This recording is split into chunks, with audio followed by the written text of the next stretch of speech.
You're standing there in the cold Boston air, staring at something no parent should ever have to see. The casket is small. Too small. White flowers drape across the top, but they can't soften the weight pressing against your chest. That's your daughter inside, Aria, 9 years old. And today, this is where you're supposed to say goodbye. Your legs feel heavy, like concrete, and your hands won't stop trembling. You try pressing them against your dress, gripping them until your knuckles turn white, but nothing steadies them. Your body knows what your heart refuses to accept. This isn't a nightmare. This is real. And as the ropes creak and the casket lowers inch by inch into the ground, you glance toward the row of chairs reserved for family. The ones that should be filled with your parents, with your sister, with people who promised they'd never leave you alone in moments like this. But the seats are empty. Not one of them showed. Not your parents. Not Claudia, your sister. Not even a phone call, not even a single text that said, "We're sorry." Instead, as the minister's words blur into the sound of your own heart breaking, your phone buzzes in your pocket. Out of habit, you pull it out. A message lights up the screen. It's from your mother. "Bring Aria's trust file tomorrow." That's it. No condolences. No apology. No, we love you. Just a demand. Imagine that for a second. You're burying your child, your heart is splitting open, and instead of standing beside you, your own parents are thinking about money. About a trust fund. About the $920,000 your ex-husband Noah set up for Aria before he moved overseas. How would you feel? Would your hands shake from grief or from rage? Because in that moment, you realize the truth. Their absence today wasn't about grief being too hard. It wasn't about them not being able to face the pain. No, they made a choice. They chose something else, something easier, something shinier. And you're about to find out exactly what it was. But before I tell you what came next, let me ask you this. If this injustice hits you, subscribe to Pure Revenge Stories. If not, comment why. Now let's rewind. Because this story didn't start at the funeral. It started long before. For 8 months, you lived inside the walls of St. Alden Children's Hospital. Your days blurred into nights. Beeping machines, the smell of antiseptic, the constant shuffle of nurses' shoes on linoleum.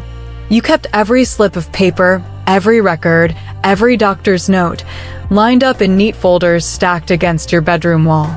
That was your life. Every week, transfusions. Every day, medications you couldn't pronounce. Every night, Aria clutching your hand as fevers left her shaking under hospital blankets. And through it all, she stayed brave. She was 9, but stronger than most adults you know. She'd smile up at you and whisper, "It's okay, Mom. Don't worry." She wore superhero pajamas to chemo, because in her mind, she was one. You barely held it together. But you did, because you were her mother, and that's what mothers do. You had no help from your family. Not once did your parents come sit beside her hospital bed. Not once did Claudia, your sister, bring a meal or take a shift so you could rest. You know who did? Your neighbor, Iris Whitaker. She's in her 70s with silver hair and hands that know how to knead dough for bread and how to soothe a frightened child's fever. Iris was there. She brought casseroles when you hadn't eaten in days. She sat in the corner of hospital rooms so you could shower. She read to Aria when your voice cracked from exhaustion. That's family. Not blood, but choice. And yet, your actual family? The ones who should have been your first line of support? They were too busy. Too busy to care. Too busy to notice. Too busy living their own lives while you were fighting for your daughters. Then came the day of the funeral. And while you stood beside the casket, drowning in grief, Claudia was posting selfies. Yes, selfies. You remember pulling up Instagram because you couldn't believe they didn't show. And there it was. A picture of Claudia at the Grand Harbor Hotel in Toronto, a champagne flute in her hand, a diamond sparkling on her finger, your parents grinning beside her like they didn't have a care in the world. The timestamp? 20 minutes earlier. 20 minutes before you placed flowers on your little girl's casket. While you stood in a graveyard, clutching tissues and choking on grief, they were clinking glasses at an engagement party. Laughing, toasting, celebrating. And then, they had the audacity to text you about money. Not just any money. Aria's money. The $920,000 trust Noah had set aside. He told you once, if anything ever happens, you'll be the one to protect it. But now your parents? They wanted it. Not for you. Not for Aria's memory. No, they wanted it for your son's wedding. Let that sink in. Your daughter is gone. Your parents skipped her funeral.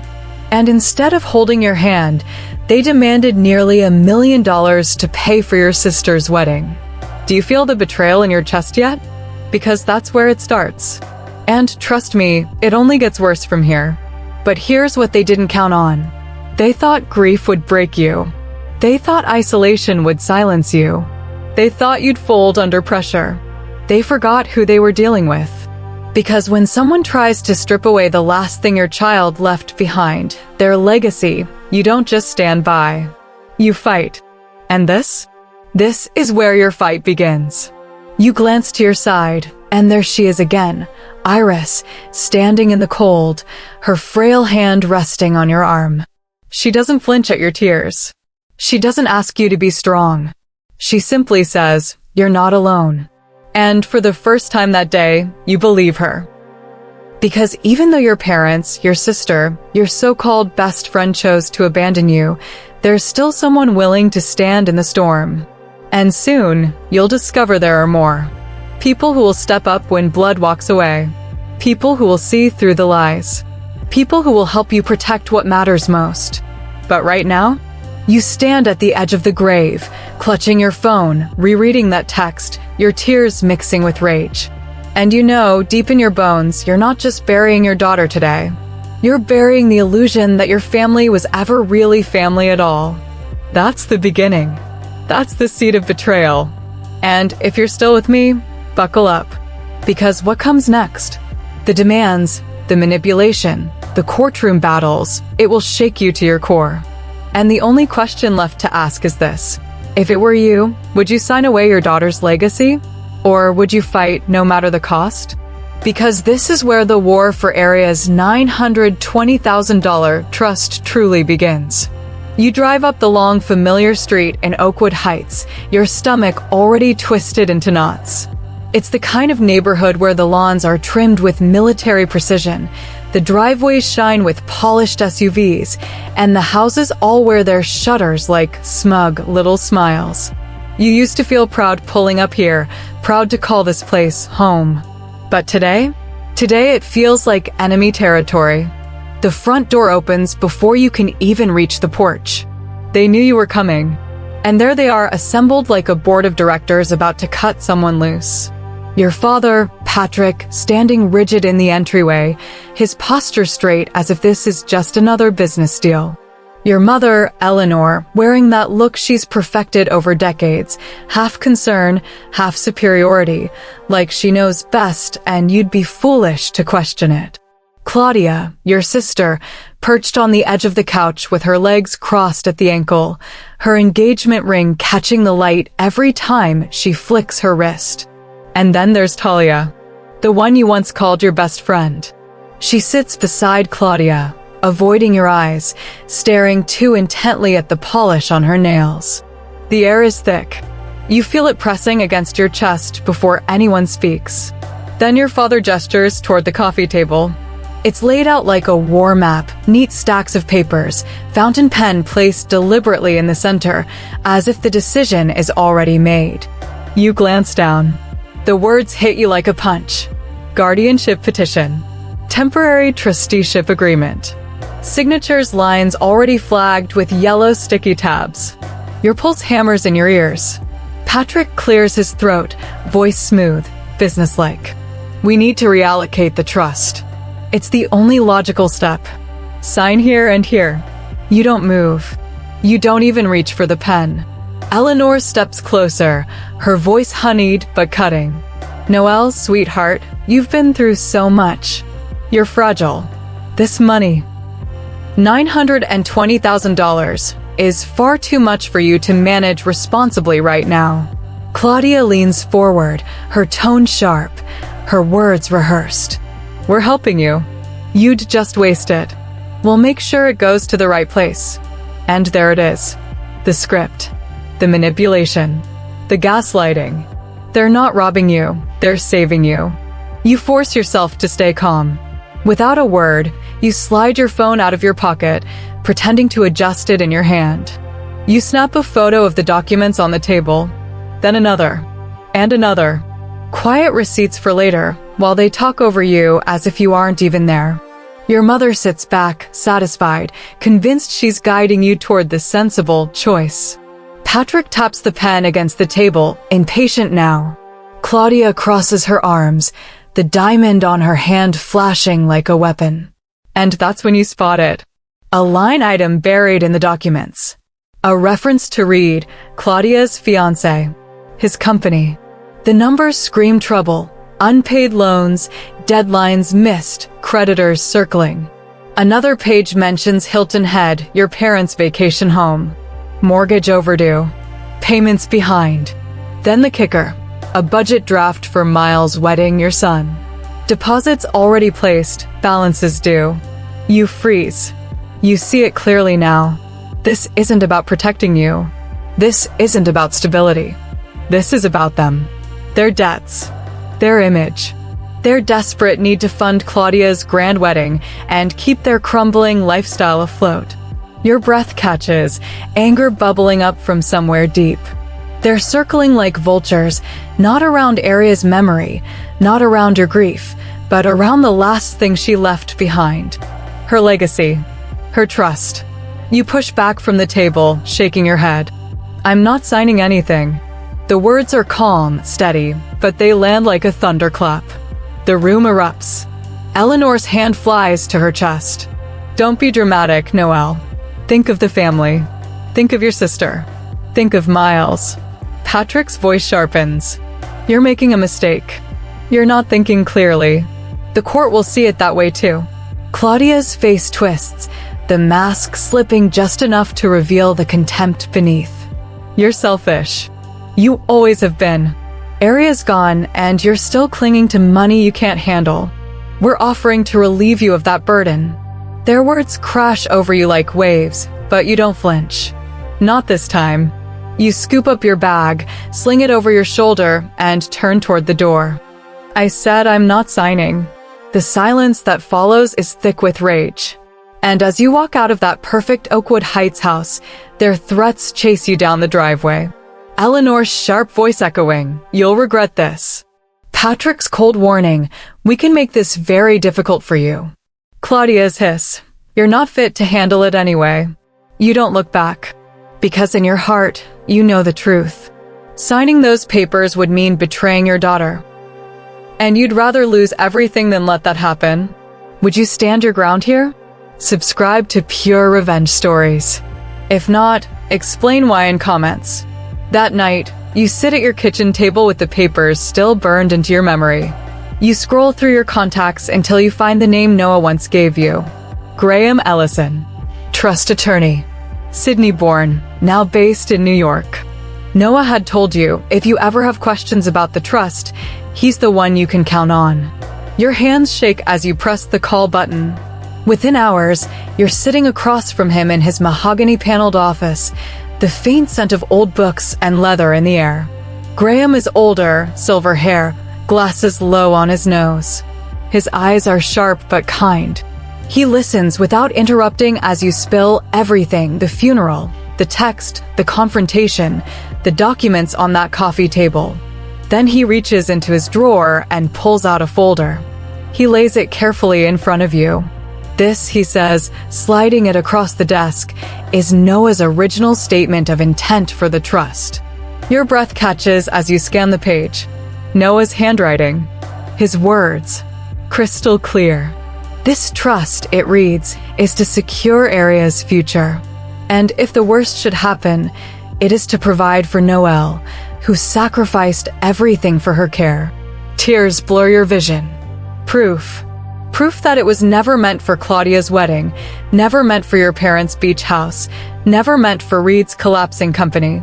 It was meant for Aria. And for you. But Graham isn't done. He swivels his monitor toward you, pulls up a spreadsheet, and points to a list of incoming calls. These are our office records from last year. Look familiar. You recognize the numbers immediately.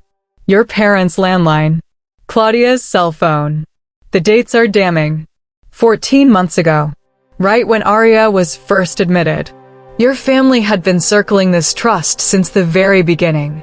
While you were sitting in cold hospital chairs, praying your daughter would survive another night, they were researching how to take what would be left if she didn't. The betrayal cuts deeper than any words could capture.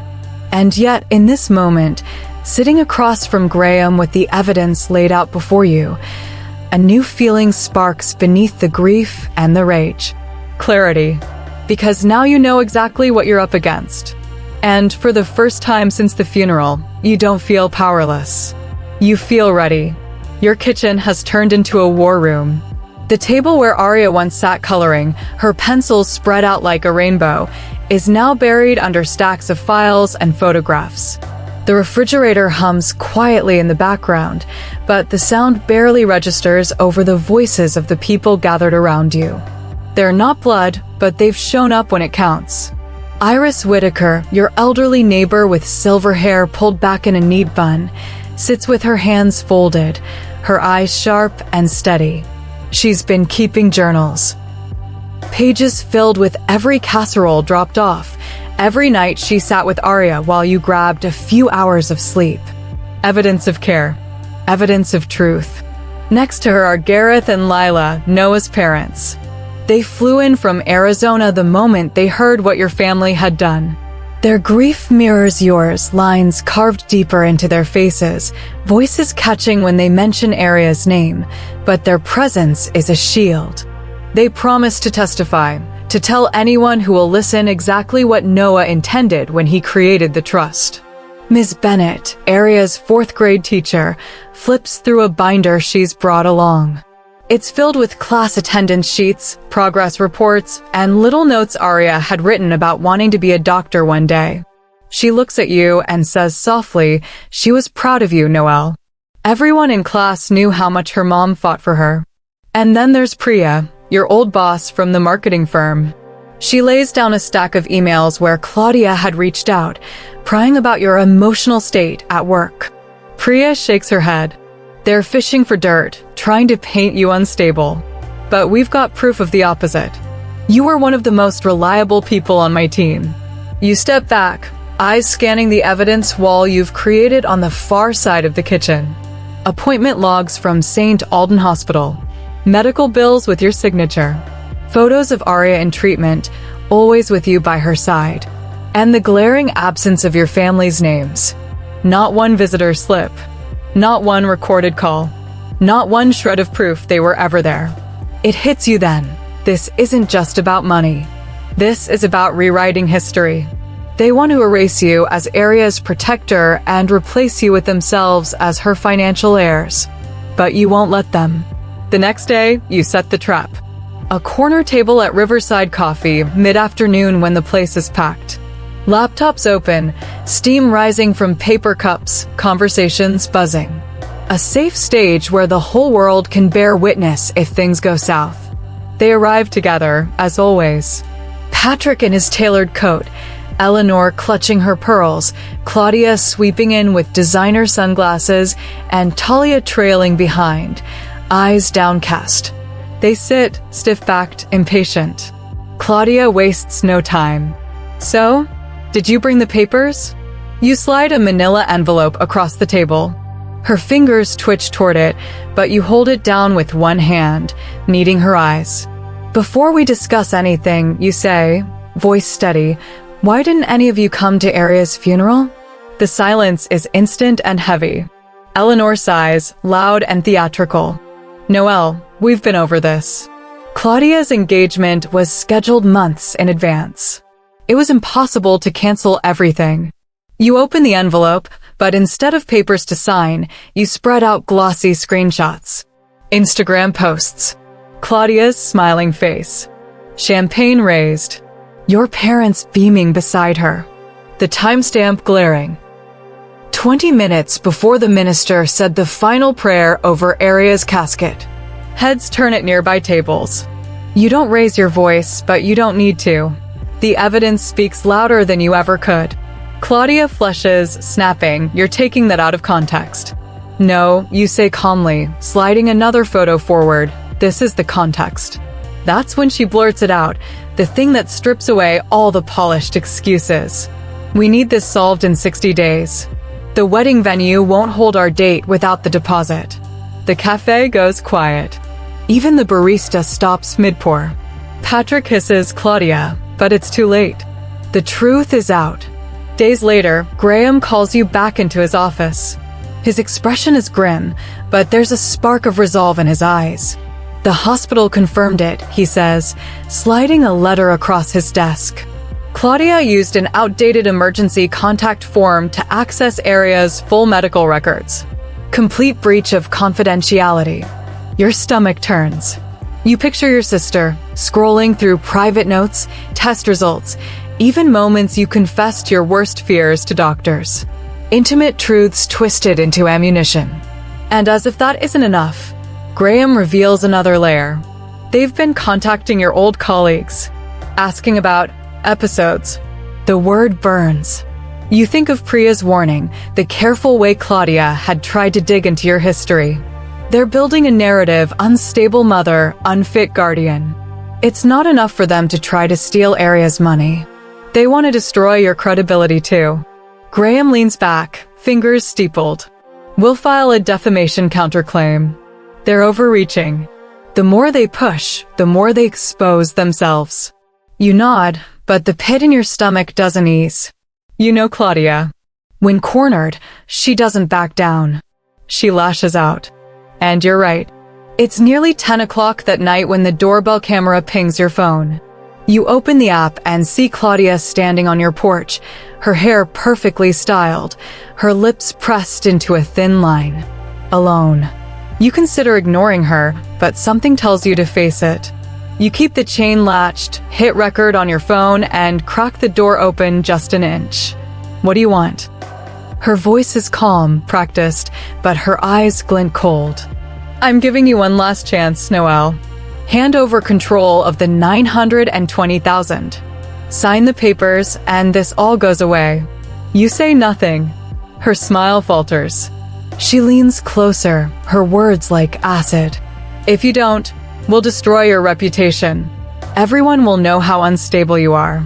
Every breakdown, every sleepless night, every tear, you'll be nothing but the grieving mother who lost her mind. The words hang in the night air, sharp and cruel. You don't flinch. You should leave now. For just a moment, her mask slips. Her voice hardens. You think you deserve that money? You were always the problem child. Always the disappointment. Aria's gone. It's time you did something useful for this family. Then she spins on her heel, disappearing into the dark. You close the door, your hands steady. You forward the video and audio to Graham within seconds. His reply comes almost instantly. Perfect. Her mask finally slipped. This is the evidence we needed. You sit on the couch, heart pounding, staring at Aria's photo on the mantle. And you realize the battle has shifted. It's no longer just about protecting the trust. It's about exposing the truth about who they really are. And when this goes to court, you'll be ready. Because now you have the receipts. If family would crush you for money, subscribe now. If not, say why. Dawn comes like a knock you can't ignore. You're pouring coffee when the door rattles with 3 firm hits, and your name echoes down the hallway. When you open it, a sheriff stands there, neutral face, papers in hand, voice practiced. Noelle Walker? You've been served. The envelope is thick, heavier than it looks, too heavy for paper, too light for the chaos it carries. Your fingers won't cooperate at first, but you get it open and see the headline, Emergency Petition for Guardianship. Affidavits stapled behind it like little knives. You skim the names. Talia, Your former best friend has signed a 3-page statement painting you as unfit. She lists late-night calls, a sob in a hospital corridor, days you forgot to eat. She calls them episodes. She leaves out that you were living at St. Alden, fighting for your child's life. She leaves out that she stopped answering your calls. Your phone vibrates. It's Graham Ellison. He doesn't waste time. They filed. Bring everything. Today, you pull on a sweater and slide the documents into your bag. As you do, your doorbell camera dings again. The sheriff, already back in his cruiser, driving away. In the quiet that follows, you press your palm against Aria's picture on the hallway table. "I'm going," you whisper. "We're ready." Graham's office feels different today, less like mahogany and calm, more like a command center right before launch. He waves you in, and the surface of his conference table disappears beneath color-coded binders and labeled folders.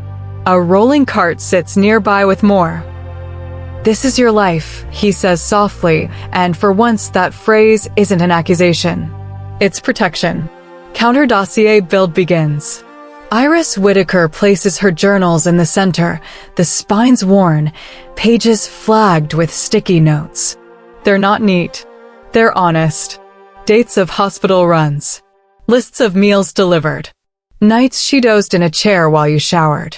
Times she wrapped Aria's hands in warm towels before blood draws. Iris keeps her hands folded when Graham flips pages, but you see her jaw set in a way that says she's been waiting for this moment. Ms. Bennett, Aria's teacher, lays down letters on school letterhead. Attendance adjustments. Notes about classroom accommodations. A line that makes you exhale for the first time today. Noelle was present, informed, and consistently respectful of school protocols while managing Aria's care. Affidavits from doctors and nurses follow. St. Alden staff who remember your questions, your signature on consent forms, the way you kept charts with tabs like a second language. There's a nurse practitioner's statement that reads, "Noelle demonstrated sound understanding of Aria's treatment plan and advocated appropriately. No indicators of impaired judgment." Graham underlines that last sentence twice. Then the financial logs, your spreadsheets, bank statements, receipts. Every dollar that left your account. Copays, parking, compression socks, bland grocery runs when Aria's stomach rebelled, gas for the midnight trips. You feel exposed, but not ashamed. You gave everything you had to keep your daughter comfortable. The paper trail proves it. Graham stacks the petitioner's affidavits in a separate pile, the one labeled allegations. He taps Talia's name. "We'll address each point. With facts, not adjectives." You nod. Your hands stop shaking. By lunchtime, your case is a living thing. Exhibit tabs marching in order, timelines printed in crisp columns, a witness list that reads like the roster of everyone who actually showed up in your life. Gareth and Lila, Noah's parents, arrive mid-afternoon, jet-lagged, faces lined with grief, but eyes steady. Lila holds your hands and says, "Noah's words are in that file. We're here to say them out loud." Graham flips to Noah's statement of intent again and positions it at the top of the stack. Aria first. If the worst, Noelle. Black ink. No wiggle room. The page feels like a locked door your family cannot open. Then the day tilts. Your phone lights up with a local news alert. Your parents' faces fill the screen, Patrick and Eleanor seated on a pristine couch, framed by soft-focus family photos. The lower third reads, "Family seeks help for grieving daughter." Eleanor's voice trembles on cue. "We love her, but she isn't herself. We just want to protect her from making irreversible mistakes." Patrick adds, calm and fatherly, "We hope the court will see our intentions are pure." You don't realize you're holding your breath until Graham clicks the TV off. "Courts need facts, not Facebook feeds," he says, not unkindly. "Let them perform. We'll prosecute the truth." You swallow hard. You're not afraid of a camera. You're afraid of how easily people believe what's beautiful. Gareth leans forward. "We'll speak to the truth when asked. Not before. Lila squeezes your arm. You're not alone in this room, Noelle. For the first time since dawn, your shoulders drop an inch. Graham walks you through the playbook. They'll argue crisis. We'll argue competence. They'll point to a moment. We'll show 18 months. He slides a new exhibit into view, the hospital's letter confirming the breach. Claudia's login. Claudia's device. Claudia's access to full records using an outdated emergency contact. The kind of letter administrators write carefully because every word could become a headline. It doesn't need a headline. It needs a judge. He adds the doorbell footage, Claudia's threats in your porch light, clear as day. And the coffee shop audio, Claudia blurting the 60-day deadline for the venue deposit. Graham tests the playback twice, nods at the clarity, then tucks them into the key evidence binder like he's sheathing a blade. Afternoon becomes evening without anyone checking a clock. You rehearse potential questions, not to memorize answers, but to find your breath between them. Graham keeps circling back to the same anchor. Answer what's asked. Stay in facts. Let them emote. Will evidence. When you finally step outside, the air has that cool, faintly briny snap that tells you the ocean isn't far. You draw it in like medicine. Your phone buzzes again. Neighbors on the block organizing rides for tomorrow. A text from Priya confirming her statement was notarized. Ms. Bennett promising to arrive early. Iris sending a photo of the journals tied with twine, neat as a gift. You sit in your car and watch the streetlights blink on one by one. Somewhere a couple argues, someone burns dinner, a dog barks because it doesn't like the dark. The world keeps going. Tomorrow, you'll make it stop long enough for the truth to be heard. But before you turn the key, you record one line in your notes app, a reminder to yourself when your hands might shake again. You were there every day. They weren't. Morning breaks clean and thin. You dress simply. No armor, but honesty. At the courthouse, the hallway smells like old paper and lemon cleaner. Iris is already there, journals in a tote, wearing her best cardigan. Gareth and Lila sit close together, fingers intertwined like a promise they keep repeating to themselves. Ms. Bennett holds a thermos and a folder. Priya gives you a nod that says she's seen 100 boardrooms, and she knows a performance when she sees one. Down the hall, your parents arrive with Claudia and Talia, trailed by a lawyer carrying a monogrammed brief. Eleanor clutches tissues. Patrick hugs a reporter without breaking stride. Claudia's sunglasses stay on inside. Talia keeps her eyes on the floor. You don't look away. You don't look long either. Inside, the courtroom breathes a different air, still and listening. The judge enters, silver hair pulled back, eyes like searchlights cutting through fog. Everyone stands. Everyone sits. The petitioners go first. Their attorney opens with concern as a costume. He calls your grief debilitating, your choices erratic, your finances in disarray. He holds up Talia's affidavit as if it's scripture and calls her a longtime friend. He says the word unstable like it's a diagnosis he's qualified to give. Talia takes the stand and talks about the night you cried at 3 a.m. in a hospital corridor, about a phone call where you said you didn't remember if you'd taken your own medication, about the time you stared into space for a minute too long. She does not mention fevers of 104. She does not mention chemo bags that ran until dawn. She does not mention that she stopped visiting. Your mother dabs tears and calls you my poor girl. Your father says you need guidance. Claudia never looks at you. She looks at the judge like she's already won.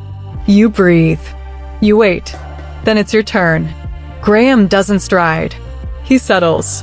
He starts with the boring parts, the appointment logs with your initials, the consent forms with your signatures, the medication charts you checked off in ballpoint at 2:12 a.m. He walks the court through financial ledgers that trace line by line how your money moved toward Aria's care, not away from responsibility. He calls Ms. Bennett, who talks about your calm at parent conferences and your patience when Aria had to leave class early. He calls a nurse from St. Aldan, who describes you as informed, appropriate, and steady under pressure. Then he calls the hospital records administrator. She explains the audit trail, the outdated emergency contact, the login from Claudia's device, the date and time the full chart was downloaded. She uses 4 sentences. Each lands like a gavel. Graham pauses, glances at the judge, and says, "2 short recordings, Your Honor." He plays the coffee shop audio first, Claudia's voice bright and brittle. "We need this solved in 60 days. The wedding venue won't hold our date." Heads turn in the gallery. He follows with the doorbell video. "Claudia, in your porch light, steady and cruel, will destroy your reputation unless you hand over the $920,000. No adjectives. Just her words, her face, her intent. He finishes with Noah's statement of intent, the page angled to the bench, the line read slowly, and if the worst should happen, to provide for Noel, who sacrificed everything for Aria's care. Silence does what words can't. Your parents' attorney clears his throat and asks for a recess. The judge does not grant it. She looks over the rims of her glasses, the room gone so still you can hear the tick of the clock on the back wall. You keep your eyes forward. You don't need to see Claudia's expression to know the mask has slipped. You don't need to hear Eleanor's whisper to know she's asking for a new story to tell. The judge speaks. This petition is denied. With prejudice. She doesn't raise her voice. She doesn't have to. The court finds no credible evidence that Ms. Walker is unfit. The court does find evidence of coordinated attempts to access private medical records and to misappropriate a minor's trust for unrelated expenditures. She stacks the petitioner's affidavits neatly, sets them aside, and adds, "The matter of potential perjury and privacy violations is referred for investigation. A temporary restraining order will issue immediately. Your lungs remember how to fill." Graham rests a hand on your shoulder, not triumph, just confirmation. Iris squeezes your palm. Gareth and Lila exhale the kind of breath only grandparents who've been holding 2 griefs at once can let go. Outside, the sky looks ordinary again. You step into it anyway, different than you were at dawn. Don't let manipulators win. Subscribe to Pure Revenge Stories. Or comment why you won't. You can smell the varnish and old paper the moment you step back into the courtroom. It's the kind of room that teaches people to lower their voices and measure their words. You sit, palms flat on the table, and let the quiet settle in your bones. Across the aisle, your parents arrange their expressions the way actors fix costumes. Claudia keeps her eyes on the judge's bench like she's already rehearsed the scene 100 times. Talia stares at her folded hands. Petitioners proceed. Their lawyer rises with a sympathetic smile that never reaches his eyes. He begins with your mother. Eleanor steps into the witness box and takes the oath with fingers that tremble just enough to be noticed. The first tear appears before the first question lands. "Tell the court why you filed this petition." She sobs on cue. "We love our daughter, Your Honor. She's not herself. Losing Aria shattered her. She forgets to eat. She cries at all hours. She spends, she breaks, dabs at her eyes. She spends carelessly." You watch the judge's face. It doesn't soften, it sharpens. Your father follows, posture straight, voice calm and careful. "We're not here for money," he says, each word evenly spaced. "We're here because she's vulnerable. We fear irreversible decisions." He glances at the gallery, letting the phrase hang in the air like a civic duty. Then they call Talia.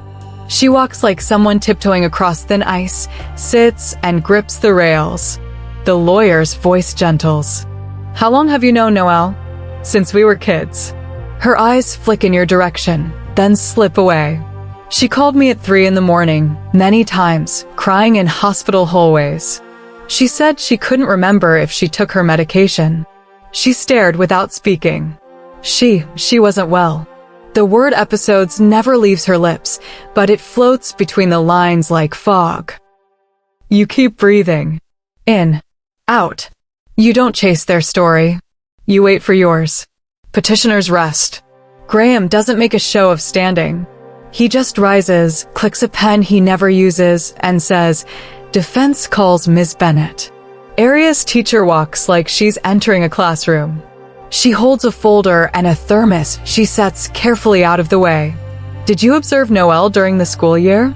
Graham asks. "Regularly," she says. "She coordinated with me and the nurse's office. She followed instructions, documented treatments, and advocated for Aria without disrupting class routines." She opens her folder to a page flagged in yellow. "We adjusted attendance and assignments. Noelle never missed a meeting. Not one." Graham pivots. Defense calls Nurse Alvarez, St. Alden. A woman in scrubs sits straight, hands folded. "Describe Ms. Walker's role in Aria's care." "She learned the protocol," the nurse says. "She understood side effects, asked appropriate questions, signed every consent correctly, and double-checked dosages with us. I documented her involvement. It was consistent and competent." Graham lifts a binder and starts the quiet part, receipts. Appointment logs with initials. Hospital records with your signature. Pharmacy pickups time-stamped, your name over and over. Financial ledgers that show a river of small sacrifices, parking fees, copays, compression socks, bland staples for a queasy stomach. The paper chorus doesn't perform, it proves. He places one page on the projector, statement of account, St. Alden Children's. Line after line, month after month. Every dollar, he says, traceable to Aria's care. The room doesn't move. No flourish. Just facts stacked on facts until opinion has no place to sit. Then Graham shifts the ground. Defense calls Ms. Carter, records administrator, St. Alden. The administrator doesn't look like television. She looks like someone who lives inside policy manuals and audit logs. Graham's voice stays even. "Describe how your system tracks access to medical records. Unique user IDs, timestamps, device identifiers. All access is logged," she says, steady as a metronome. "Did someone access Aria Walker's full medical record using an outdated emergency contact?" "Yes." "From which device?" She reads from her sheet. "A phone registered to Claudia Walker." No one speaks. The judge writes. You can feel the air thicken with the weight of what that means. Private, stolen, weaponized. Graham nods once. He doesn't push the point. He lets it land. "Defense has 2 short recordings, Your Honor." Permission granted. The first comes from a coffee shop crowded with clinking cups and laptop clicks. The soundtrack of ordinary life undercuts the extraordinary thing Claudia's voice says, clear and bright. We can use the trust for the venue shortfall. You hear your own voice in that same clip, smoother than you remember. "Why didn't you come to Aria's funeral?" Then the timestamps slide across the screen. Instagram Lives, champagne lifted, your parents smiling. 20 minutes before the minister's final prayer. The second recording fills the room with porch light and night air. Claudia stands in your doorway, posture perfect, voice sharpened to a point. "We'll destroy your reputation unless you hand over the $920,000. No adjectives. No spin. Just her mouth forming the words the court needs to hear. Graham doesn't look at the gallery. He doesn't need an audience. He needs the bench. He places one last document on the projector, the page you traced with your fingertip in Graham's office, the one that steadied your breath. Noah Walker, Statement of Intent. This trust is to secure Aria's future and, if the worst should happen, to provide for Noelle, who sacrificed everything for her care. Graham's pen clicks once, then sits quietly on the table. The judge takes off her glasses. The room rearranges itself around the silence. "Petitioners," she says, "do you wish to rebut?" Their lawyer stands, starts a sentence he cannot finish, and sits. You feel your pulse in your wrists, your throat, the base of your skull. You don't look at your parents. You don't count on anything. You let the room do what rooms like this were built to do when people tell the truth inside them. The judge begins. This court evaluates evidence, not performance. Her voice isn't loud. It carries. The petitioners allege Ms. Walker is unfit.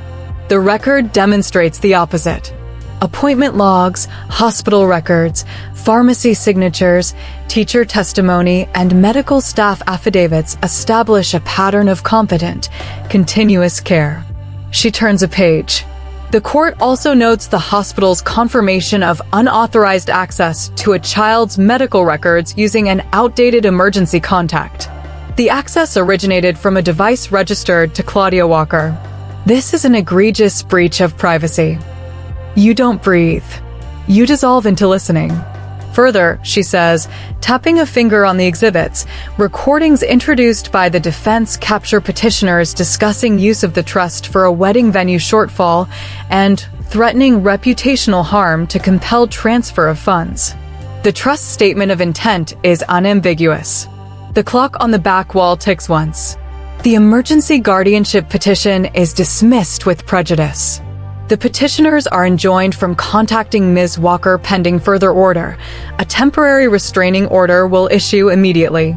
Eleanor stiffens. Patrick's jaw clenches. Claudia's hand goes to her throat, then drops. This matter is referred, the judge continues, to the appropriate authorities for investigation into potential perjury and privacy violations relating to medical records access. The court will also transmit the recordings to the bar of this jurisdiction should any further action be warranted. You feel your ribs loosen like a belt unbuckled after a long day. Air flows. Not joy. Not yet. Something simpler. The return of gravity to the right places. The judge looks at you. Not through you. At you. Ms. Walker, grief does not equal incapacity. This court recognizes your sustained, documented care for your daughter. Let the record reflect that. Graham's hand rests briefly on your shoulder. It isn't a victory dance. It's a door opening. You rise because everyone rises. The bailiff calls the room to order and then to adjourn. Paper shuffles. Benches creak. The heavy seal above the bench looks less like decoration and more like a promise someone remembered to keep. In the hallway, you don't speed up and you don't slow down. Iris's journals sit like a small tower in her tote. Ms. Bennett presses your thermos into your hand before you realize you left it on the pew. Gareth and Lila stand close, their relief quiet and holy. Graham gathers his binders, already thinking 3 steps ahead, because people like him never stop guarding the flank. You pass your parents without touching them. You hear Claudia say your name and something else, soft, urgent, useless. You don't turn. The restraining order isn't just ink, it's a border. You leave them on the far side of it. Outside, the light is ordinary again. No chorus, no confetti. A bus sighs at the curb. Somewhere, a car alarm chirps. You stand on the courthouse steps and feel your feet on stone. Proven. Protected. Not erased.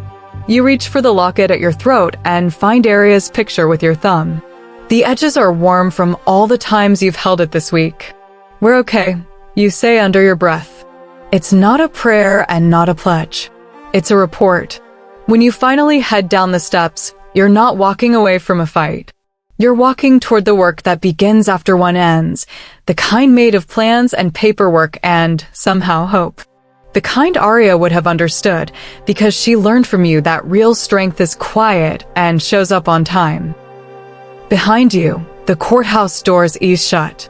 In front of you, the sidewalk leads toward the thing your family said you weren't capable of, a future you can trust.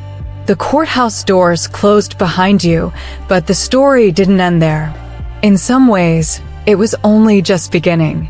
For the first time in months, you were no longer defending yourself. You were building something. Something Aria could be proud of. Something that outlived courtroom transcripts and news headlines. 1 week later, you sat across from a financial advisor in a glass-walled office overlooking downtown Boston. His tie was neat, his pen sharp, and his charts spread across the desk in tidy columns. He tapped a page with his index finger. This trust, this $920,000, it needs to be structured so it works for you, but also so it grows into what you want it to represent. You told him exactly what you wanted. Not a vacation home, not a remodel, not Claudia's wedding venue. Something real. Something Aria would have smiled at. So together, you created the Aria Hope Fund. Half of it seeded pediatric hematology fellowships at St. Alden's, the very hospital where Aria fought with such quiet courage.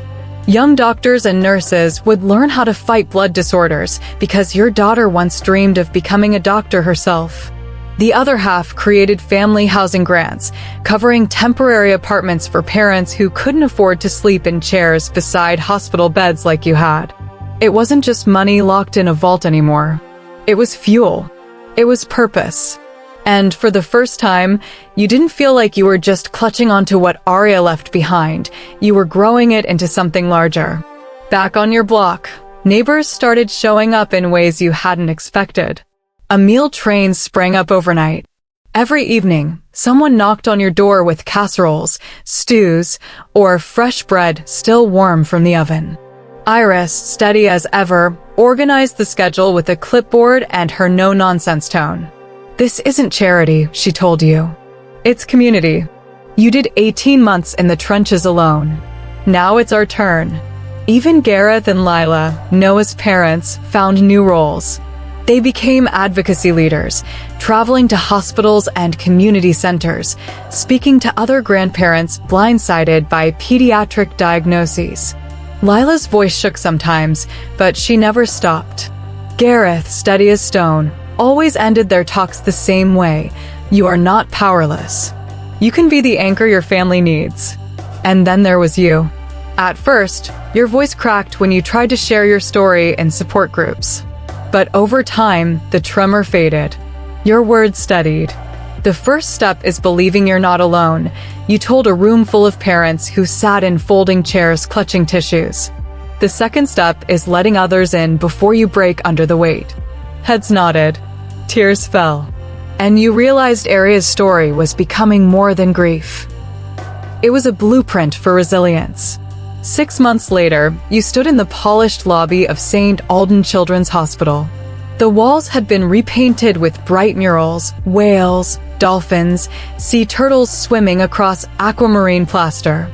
Children's laughter echoed faintly down the corridor. At the nurse's station, a plaque gleamed in bronze. The Aria Walker Memorial Fellowship. The letters caught the light as if Aria herself were shining through them.